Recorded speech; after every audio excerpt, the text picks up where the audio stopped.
Apparemment, on peut pas avoir un seul épisode double segment sans qu'il y en ait au moins un qui parte vers du gros délire débile.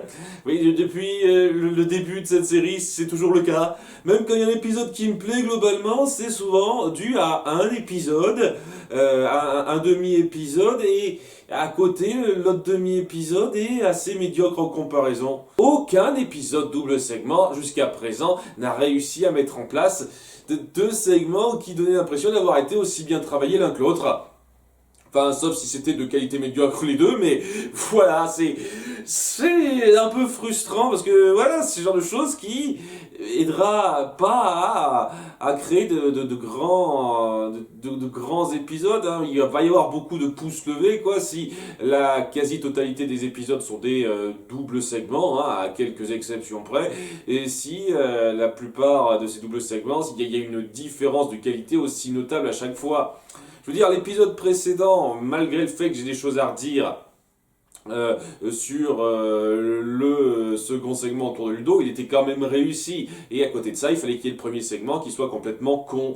Et là, c'est plus ou moins pareil. Le premier segment est plutôt réussi. Hein. Il y a des petites choses à redire. Hein. Il est pas mal du tout, mais le second segment est stupide. Et à chaque fois, il va y avoir droit à ça. Hein. Un segment sympathique, un segment stupide, au mieux. Hein, sinon, ça va être deux segments stupides. À chaque fois, j'ai droit à ça. C'est un peu ennuyeux, hein. Ouais, en avant, premier segment où Marco et Star vont suivre un petit peu leur conseiller d'orientation. Le conseiller d'orientation de Star lui dit que bon, elle est vouée à être reine, donc voilà, c'est un petit peu sa vie. Il faudra qu'elle se décide un peu à savoir si elle veut un roi ou pas. Il lui demande de façon assez subtile, entre guillemets, si il y a un truc entre elle et Marco comme quoi elle pourrait l'envisager, mais non, ah, ils sont copains et tout. Mais bon, voilà, quoi, ça met un petit peu, ça pose le fait que quand elle grandira, elle sera forcément reine avec les obligations qui vont avec, etc. Et à côté de ça, Marco, il aura comme orientation concierge dans je sais pas quel parc, enfin bon, c'est une connerie comme ça. Et d'un côté, ça va amener Star à se faire un peu de mouron sur son futur, parce que voilà, c'est pas forcément ce qu'elle voudrait faire par la suite, devenir une espèce de reine, toujours avec ses responsabilités, qui doit rester sur place, etc. Surtout quand elle voit sa mère à côté, quand elle essaie de lui parler, qu'elle se rend compte qu'elle a pas trop le temps pour s'amuser à côté, et donc elle partira un peu dans certains délires pour essayer d'échapper à ça, quoi. Elle essaiera d'adopter un look punk l'espace d'un moment. Ça sert absolument à rien, mais c'est histoire de dire, elle change de look. Et elle va essayer d'enfreindre une règle pour faire en sorte qu'elle soit plus éligible reine via une espèce de truc à la con. Il faut découper la queue d'une sirène. Elle se dira tiens, je vais envisager ça, mais elle arrêtera à la fin. Voilà, on s'y penchera un tout petit peu plus en détail, mais voilà, c'est pas inintéressant du tout sur le concept, mais ça n'a pas autant de poids que si ça avait été, je sais pas, mis en scène de façon plus réfléchie, plus subtile, tout simplement. Et c'est une chose qui va me faire revenir à mon segment préféré jusqu'à présent, mon demi-épisode préféré, celui de la première moitié de l'épisode 11, où on voyait à nouveau un crescendo, quelque chose d'un peu subtil dans la façon dont Star perçoit un petit peu ce qui se passe et comment ça l'affecte. Là, elle prend tout de suite des décisions assez extrêmes. Au début, ça passe pas trop mal, mais très vite, on la voit réagir de façon totalement exagérée et tout. Ce qui fait que ça appuie pas de façon efficace, ultra efficace, le dilemme qu'on veut créer autour du personnage, parce que c'est un dilemme très intéressant. Vraiment, elle qui a un peu peur pour son avenir, si elle est cantonnée au rôle de reine, etc., qu'est-ce que ça peut promettre pour son futur? Donc, c'est très bon. C'est juste, voilà, on fait de la mise en scène, pas grossière, mais très rentre-dedans. Et ça fait le taf dans l'absolu, mais c'est pas aussi puissant que ça pourrait l'être. C'est un petit peu le souci. À côté de ça, donc, parallèlement, on va suivre Marco, qui sera donc pas content de l'orientation qu'on lui a donnée. Il essaiera de s'approcher un petit peu du conseiller d'orientation, mais il découvrira qu'il bosse en fait pour Tom. Tom, oui, qui depuis les enfers a envoyé son conseiller d'orientation pour un peu orienter Star vers lui et surtout s'assurer qu'elle sort pas avec Marco. Donc déjà, il y va pas en mode bourrin, voulant s'attaquer directement à lui, et c'est cool d'avoir cette espèce d'approche un peu subtile de sa part. Mais voilà, comme Marco s'en sera rendu compte, il essaiera de jouer un peu la provoque en disant au conseiller d'orientation avec un espèce d'objet qui surveille là du côté de Tom, que lui et Star ils forment un couple, hein, ils sont déjà bécotés, etc. Trouvant des tonnes de trucs, des tonnes de façons de le dire. J'ai le sentiment qu'il invente un petit peu les termes au fur et à mesure. Après, je suis pas spécialiste, hein. Croyez oui, non, je suis pas spécialiste de ce genre de trucs. Enfin, peut-être en français, ça me parlerait plus. Alors, en anglais, il y a certains termes, je suis pas sûr si c'est légitime ou pas, ou s'il invente pas un peu ça n'importe comment. En tout cas, ouais, ça énerve Tom qui apparaît alors à ce moment-là, parce qu'il a vraiment le pouvoir d'aller d'une dimension à l'autre comme ça. Semble-t-il. Il n'y a même pas besoin de cette espèce de calèche qu'on voit, ou alors c'est vraiment cet objet précis qui lui permet de faire ça, puisque oui, il passe dans notre monde là en l'espace d'une seconde, quoi. C'est un petit peu différent de la dernière fois. Et donc il emmène Marco aux enfers pour le torturer un peu parce qu'il n'est pas super content de ce qu'il a entendu. Mais bon, Marco finira par lui dire que bon, il a juste fait ça pour le chauffer parce qu'il se doutait bien qu'il y avait quelque chose. Et Tom veut pas le laisser comme témoin et envisage de le tuer. Et Marco lui lance un défi, un duel. Ok, c'est pas juste, d'accord, on fait un duel. Si je l'emporte, je te tue. Hein, tu reviens pas. Et si tu l'emportes, qu'est-ce que tu veux? Ok, que je te relâche et que je dise la vérité à Star. Très bien. Et ils font le duel en question et bon, on fait des petits délires à la con qui sont pas mauvais en termes d'humour, ça va. Là où il dit des tonnes de trucs un peu mortels, Tom, pour qu'au bout du compte, Marco dit, et si on faisait un ping-pong plutôt? Ok, très bien. Et il a beau être un peu doué en ping-pong, semble-t-il, Marco, Tom est super puissant, etc., donc il le lamine comme une merde. Mais ça amène à ce qu'ils aient une petite discussion d'homme à homme, cœur à cœur, sur ce qu'ils ressentent, sur ce que Star est capable de faire et comment elle vivrait ça. Elle ne voudrait clairement pas de Tom s'il n'est pas honnête. Ça fait un petit peu suite à ce qui a été montré dans le premier épisode où on se centrait vraiment sur Tom. Et là, c'est un peu pareil, quoi. On montre que Tom a le sang chaud, mais n'est pas un mauvais bougre et n'essaye vraiment pas de forcer les choses de façon mesquine. C'est juste que voilà, il est maladroit et il a un peu de mal à faire la bonne approche. Ce qui fait que lorsqu'il discute avec Marco alors qu'ils sont en train de jouer, il est réceptif. Il comprend un peu ses arguments et donc il se dit ok très bien, même si je l'emporte et que je t'ai un peu laminé comme une merde à ce jeu-là, je suis d'accord pour te ramener, faire mes excuses à Star pour lui dire ce qui s'est passé. Voilà. Un personnage intéressant, vraiment, je m'attendais tellement quand j'ai vu la première fois dans l'épisode 2 de la saison 1 à ce que ce soit juste l'ex jaloux qui fasse des siennes sans qu'il y ait particulièrement de subtilité à ça. Ça fait vraiment plaisir de voir que c'est un personnage subtil qui dégage une vraie sympathie en dépit du fait que c'est quelqu'un qui veut avoir Star. Seulement, il veut avoir Star dans les règles, une fois de plus. Et il a un peu de mal à définir ces règles-là. C'est assez bon, vraiment. Le personnage est bien rendu, hein, vraiment. Hein. J'espère vraiment que vous allez continuer comme ça au fur et à mesure des épisodes où il apparaîtra, parce que en 2 épisodes, il m'a vraiment bien convaincu. Hein. Donc il décide de ramener Marco en s'excusant auprès de Star, donc qui est en plein look gothique punk, là, plutôt punk, qui...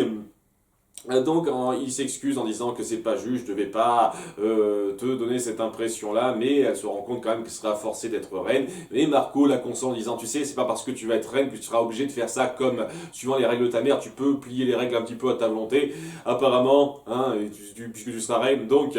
Voilà, c'est à toi de voir comment tu régneras. Hein. T'as pas à être une copie conforme de ta mère. C'est assez joli, c'est plutôt bien amené, c'est mignon. On voit que Tom, il est un petit peu maussade de voir que elle s'ouvre plus à Marco Star qu'à lui, mais il le prend plus calmement. On sent qu'il évolue un petit peu le personnage, ça fait plaisir.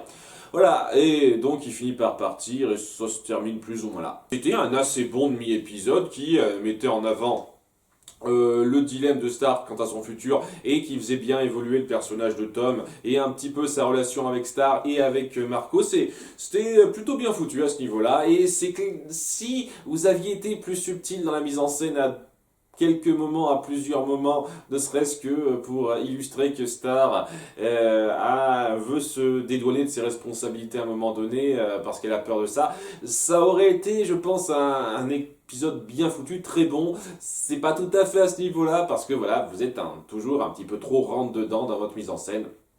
Mais c'était quand même bien fichu et j'ai apprécié, sincèrement. Le second, je peux pas en dire autant. C'est un de ces autres épisodes où c'est juste du délire de merde qui va nulle part. Et c'est dommage parce que ça commençait plutôt bien. Vraiment, au début, on a Marco qui fait un espèce de rêve où il y a une espèce de peur qui le hante, comme quoi tous ses amis vont un peu de l'avant, notamment Jacqueline qu'on voit rapidement, tandis que lui il reste derrière dans le bac à sable parce qu'il n'arrive pas à grandir, avec un petit retour sur le conseiller d'orientation qu'on a vu dans le premier demi-épisode, histoire de faire un petit lien. C'est intelligent, j'ai apprécié cette intro-là. Et au final, tout ça, ça représente son besoin d'aller un peu de l'avant par rapport à son grade au karaté. Donc il veut passer de ceinture verte à ceinture rouge. Ça va être un petit peu son dilemme dans cet épisode. Et déjà, un petit souci en ce qui me concerne. Alors peut-être que c'est un truc aux États-Unis et pas en France, j'en sais trop rien. D'après les recherches que j'ai faites, parce que ça me paraissait bizarre, j'avais pas souvenir qu'il existait de ceinture rouge. Et ben non, il n'existe pas de ceinture rouge au karaté ni au judo. Ça passe de la ceinture orange à la ceinture verte et de la ceinture verte à la ceinture bleue. Après marron et ensuite noir. Voilà, c'est ça l'ordre de grade. Il n'y a pas de ceinture rouge. Mais on insiste sur le fait qu'il veut passer de ceinture verte à ceinture rouge. Donc, je comprends pas. Pourquoi vous ne pouviez pas juste dire ceinture bleue ? Pas pigé ce truc-là. Pourquoi vous avez inventé une couleur de ceinture ? Alors peut-être que la ceinture rouge existe aux États-Unis et à ce moment-là, ma gueule, tant pis. Ok, très bien. Mais ça fait un peu bizarre parce que il me semblait quand même que le karaté c'est un truc très mondial, quoi, très international, quoi, et que ça suit les mêmes règles un peu partout, mais je sais pas, ça fait un peu bizarre, quoi. Ça fait un peu bizarre. Hein, ou alors c'est moi qui ai fait les mauvaises recherches. J'en sais rien, mais j'ai quand même vu sur les sites que j'ai recherchés que ouais, il n'y avait pas de ceinture rouge, quoi. Voilà, c'est le détail, mais c'est bizarre, quoi, que vous n'ayez pas pris en compte ce détail-là, quoi. Si vraiment il n'y a pas de ceinture rouge, c'est un peu ridicule, quoi. Soyez concret avec ça. Ça demande pas beaucoup de boulot de faire cette recherche-là. Je pige pas. C'est censé être un délire, c'est censé être le gars, quoi. Ça existe pas cette ceinture, c'est un truc en plus. Je sais pas, c'est bizarre. En tout cas, ouais, Marco va se réveiller de son rêve et on voit que Star a toujours ce côté puéril inconsidéré. Ça donne l'impression qu'elle a pas beaucoup évolué. Ça m'énerve aussi, quoi, parce que elle rentre en trombe via un portail magique dans la chambre de Marco parce que ouais, elle peut pas se téléporter avec sa baguette ou quoi que ce soit. Je sais pas. Et lorsque Marco lui demande, ce serait cool qu'elle prévienne parce que bon, il y a vie privée, tout ça, chose qui, il me semblait, elle avait comprise, ne serait-ce que dans l'épisode précédent, où elle aussi, elle a un peu peur pour sa vie privée lorsque Marco manque de lire son journal intime. Donc c'est un peu bizarre, ce genre de truc. Je crois qu'elle doit comprendre le principe de vie privée, donc pourquoi elle le pige pas, là ? Parce qu'on doit avoir un épisode où on a une star qui délire et qui fait rien d'autre que du gros délire pourri, histoire de remplir un peu l'épisode. Parce que bon, le demi-épisode va être surtout centré sur Marco, mais voilà, on va avoir un délire où elle veut clouer un poster au mur de sa chambre et il va y avoir tout un délire débile où elle recherchera un marteau et des clous, elle en fera des caisses. S'il y a les parents de Marco qui finiront par lui acheter un marteau et des clous sans qu'elle se rende compte de ça, et elle clouera son poster au mur comme une sagouin. C'est drôle, ok. Je me suis vraiment marré avec ça, waouh!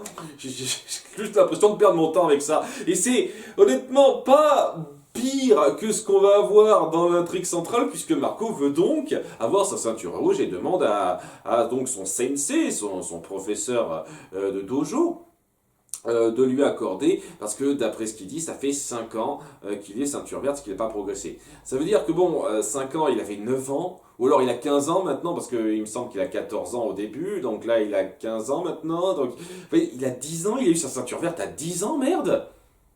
Waouh! Sachant que la ceinture verte, c'est pas la première ceinture qu'on envoie, qu'on reçoit, hein. Il y a la ceinture jaune et la ceinture orange avant, quoi. Donc, waouh! À 10 ans, il y a la ceinture verte et après, plus rien. Eh ben, dites donc, c'est peut-être pour ça hein, qu'il est si cheaté que ça avec une ceinture verte. Si ça se trouve, il est du niveau ceinture noire, mais son prof est tellement con qu'il a même pas pensé à faire ça. Parce que oui, son prof, on l'apprendra dans pas longtemps, n'est pas passé plus loin que la ceinture verte lui non plus. Mais je saute un petit peu quelques étapes, hein, puisqu'on va avoir tout d'abord une petite séance d'entraînement où, ouais, il était pas chaud à l'idée, mais d'accord, très bien, je t'entraîne, et ces entraînements, c'est des conneries à la Karate Kid, mais version encore plus stupide. Genre, vous vous souvenez quand dans Karate Kid, le maître Miyagi faisait faire des trucs complètement, semble-t-il, anodins et de la vie de tous les jours à son élève et au bout du compte ça lui servira. Ben, c'est le même genre de merde mais en beaucoup plus crade et dégueu. Hein, un truc qui lui fait faire par exemple, c'est lui couper les ongles des pieds. Et en faisant certains trucs, comme par exemple récurer ses toilettes, et ben il y a des objets qui lui tombent dans l'œil et on a des gros plans dégueulasses dessus. Ah, cet humour m'avait manqué. Ah, vous voyez que l'hilarité de la chose, vous voyez cette gueule dégueulasse. À quel point c'est drôle. Putain, je me marre.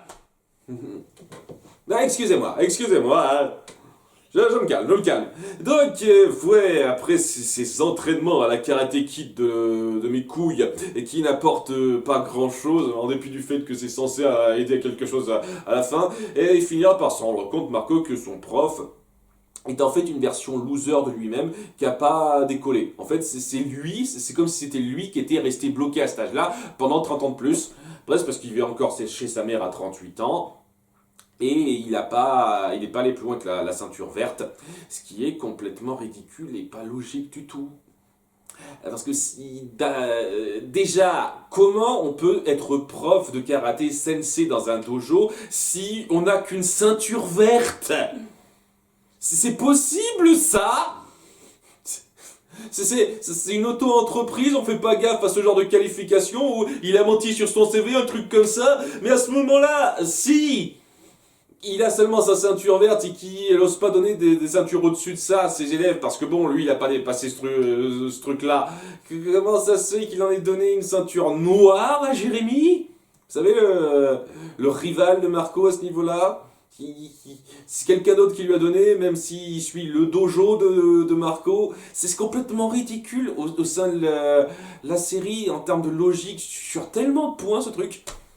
Mais c'est pour le gag, parce qu'il faut appuyer le fait que c'est un loser qui ressemble beaucoup à Marco maintenant, et il n'a pas envie de rester à ce stade-là toute sa vie, quoi. Mais on va essayer quand même de faire progresser la relation entre ces deux-là, hein, avec une espèce de quête de merde, parce que voilà, son sensei est tellement con, que ce qui a fait en sorte qu'il ne puisse pas aller plus loin que la ceinture verte, c'est il s'enseignait la pratique pour devenir ceinture rouge, ceinture verte, ceinture orange, tout ça, via des VHS, une collection de VHS qui dit comment avoir votre ceinture rouge, etc. Et en fait, son truc, c'est il apprend tout par VHS. Et une VHS qui dit comment faire ci ou ça.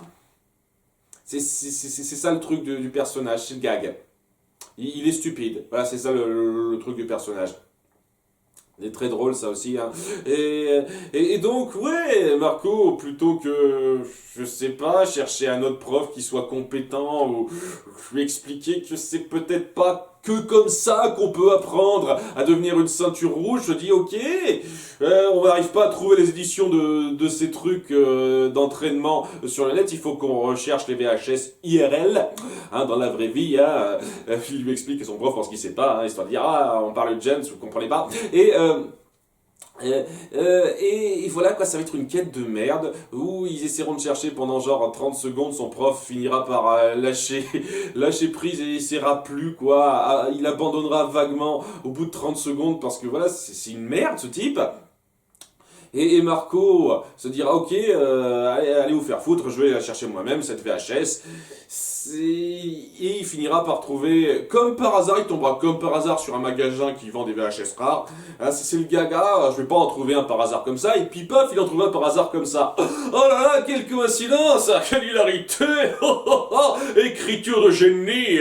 Et il entre dans donc ce magasin qui est tenu par une espèce de stéréotype de nerd à lunettes boutonneux avec le visage bien gras. Qui lui dit tu veux une VHS rare, il faut que tu montres que tu t'y connais. Et donc il montre rapidement qu'il s'y connaît. Comme par hasard, la VHS qu'il trouve pour s'entraîner à devenir ceinture rouge, elle est juste en face. Et c'est tellement rare ce truc que ça coûte une putain de fortune, 3400 $. Ah ouais, Marco peut pas se payer ça, donc il dit le nerd, si tu veux cette cassette, il y a une autre possibilité, il faut que tu me battes en combat. Et il se lève et il s'avère qu'en fin de compte, il est super baraqué en dessous de son haut de corps de nerd. C'est super dingue ça quoi. Il a des épaules et une tête bien grasse de nerd et le reste c'est une espèce de corps bodybuildé dégueulasse. Là aussi c'est mal fichu et j'ai le sentiment que c'est pour le gars quoi. C'est moche à voir donc c'est drôle. Et ouais c'est un gros délire où le mec en fait est super puissant. Il arrive à bien se battre. Il fout tout son magasin en l'air en combattant avec Marco. Il en a rien à cirer. Le gars, on s'en fout, c'est du cartoon débile qui réfléchit pas une seule seconde à la logique, est-ce qu'on en a branlé. Et au bout d'un moment, il y a son prof qui arrive et qui fait rien de particulier puisqu'il s'en mêle dans des fils de cassettes et il lui donne tu te souviens de mon conseil que je t'ai donné pour couper un ongle de pied, ben il fait ça quoi, le geste automatique et ça lui permet d'agripper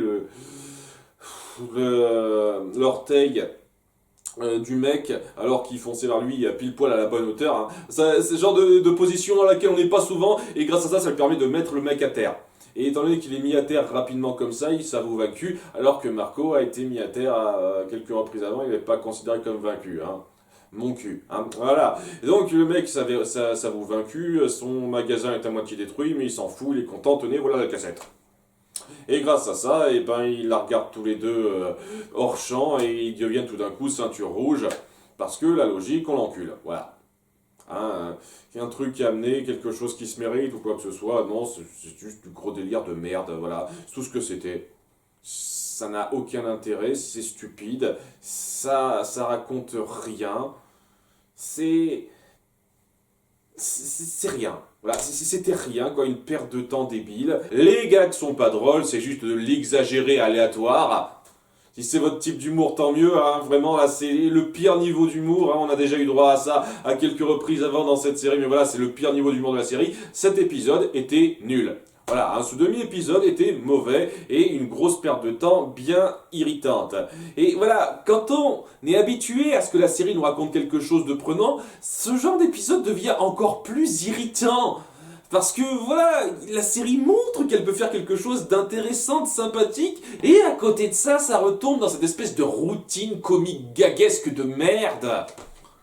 Donc ouais, j'ai bien aimé le premier segment, j'ai pas du tout aimé le second. Globalement, on va dire que c'est correct, parce que je vais retenir plus le premier segment, le second segment servait à que dalle.